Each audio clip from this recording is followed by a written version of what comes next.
In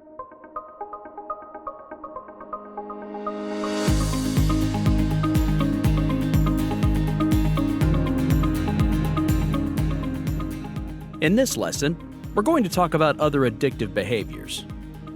So as humans, we tend to solve our problems by avoiding them or controlling them.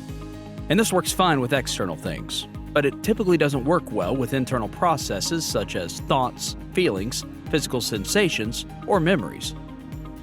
There are things that we do as humans that we use to deal with our inner world. We tend to want to get rid of unpleasant feelings and thoughts. In other words, we want to avoid. And we tend to want to hold on to pleasant thoughts and feelings. We want to control them. When we rely on these strategies repeatedly, they can become addictive and unhealthy as a coping mechanism. This may seem a little strange, but stay with me. This includes seemingly healthy things like working, cleaning, or exercise. So, getting to know our other addictive behaviors can really help us maintain sobriety from drugs and alcohol. The more awareness we have, the less likely we are to react in impulsive ways.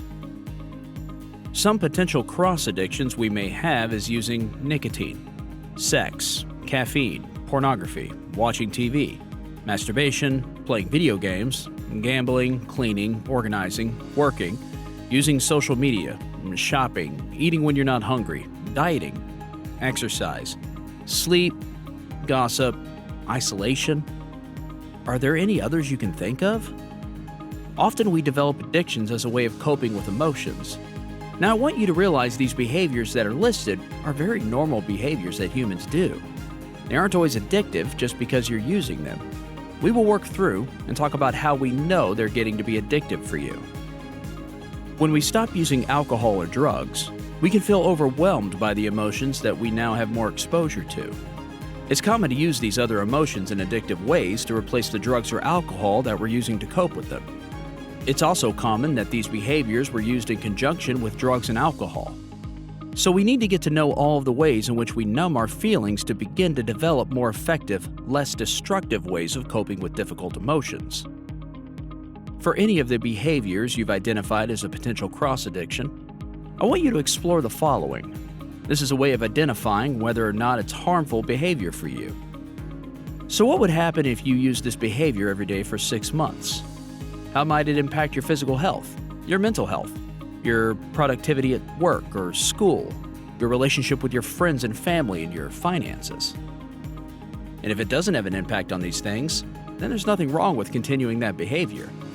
If it does have an impact, it might be something you want to take a look at as a thing you're using ineffectively or in an addictive manner. You might also want to ask yourself, what if you used it every day for 10 years? Would that change anything about it? And so next, we are going to be developing an action plan and an escape plan. Thank you for choosing the Recovery Village.